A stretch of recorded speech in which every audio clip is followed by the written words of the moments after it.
And then the way I got into real estate was I'd actually tried out for the Marine Corps Special Forces. I'd gotten through all the training, but I didn't get selected towards the end. I got out, and then I sort of realized I wanted to get married. My girlfriend at the time was we were dating for I think 5 or 6 years at the time, and I sort of even I think it was 21 or 22. I wanted to slow down. I didn't want to sort of have my wife be a military wife, just because we had done the long distance. We didn't live together and everything, so we'd done the long distance thing for 5 years. And then I just started, after I didn't get selected for the Special Forces, I sort of just started reading real estate books, and I joined a flipping mentorship, a really good one. And that my mentor sort of helped me decide on where to go. I tried the DC market with flipping, but I mean, being 22 at the time, I just couldn't afford operating in that market. So we had looked at a couple cities, and I think this is back in 2012. No, 2015. We had looked at Asheville, and I showed it to my fiance at the time, and she actually absolutely loved it. So I was like, yeah, let's operate out of there. Did the flipping thing for a little bit, made some relatively good money in it. I didn't enjoy it was you're constant. If you stop, the money goes away. It was that simple. I'd gotten my real estate license during that time too. So we're flipping, and I was helping some clients sell and purchase. Again, that was the same model. I liked it, but at the same time, it was if you stop the work, it completely stopped. And at the time, it was I was just saving money because I knew I wanted to do the vacation rental thing, because I saw a lot of agents helping other investors getting to it. But I just didn't have the money at the time.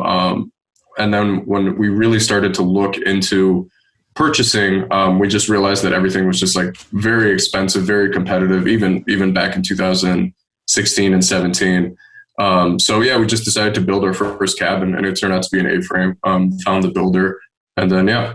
One turned into four's turning into 18. So that's incredible. And what is talk to a little bit about how you got into vacation homes, because that's not something that someone on maybe, I don't know, at least on the West Coast here would think, oh, let's go to Asheville, North Carolina to vacation. And then how did you even stumble into that from flipping?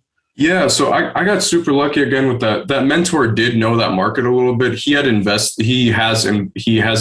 in the Gatlinburg, Pigeon Forge area, which is about an hour away from here. And I wouldn't say Asheville at the time was starting to get big, because it was already pretty big, with what we're known for and stuff. He had some family who had lived here, and he had just shown me some pictures of it, and I'd come down here when I was still in the military just to check it out. Actually, I absolutely fell in love with it. I grew up in big cities my whole life. I lived in the DC area for 4 years, and then I lived in Detroit for most of my life. So I was used to a big city. I didn't want to move back into a big city, and Asheville is sort of in the middle of that, where it's a small-ish city, but it still has a relatively big downtown. And I mean, just the landscape here is absolutely beautiful. We're in the Blue Ridge Mountains.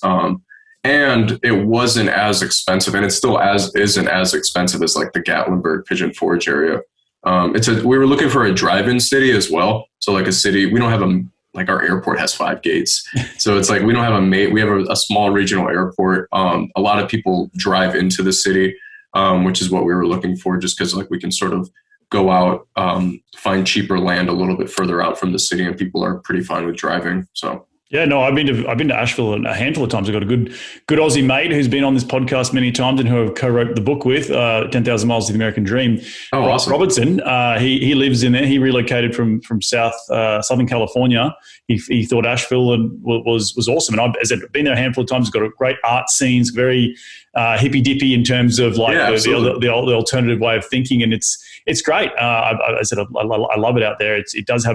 It has a feel that it's growing, and it's it's buzzing with a lot of energy. Yeah, and especially with what happened with the lockdown, I'm sure a lot of cities experienced this, but so it might not be. Obviously, it's not specific to just Asheville, but a lot of people from the bigger cities, Charlotte, Raleigh, and even California, Florida, New York, ended up moving to here. A lot of people who are permanently working remote now, that they purchased homes here, where it's last year just got insanely competitive when it came Yeah. to the housing market. Like people putting in offers on houses that don't even walk through. It's just like, it's the market, boom, it's under contract the same day. So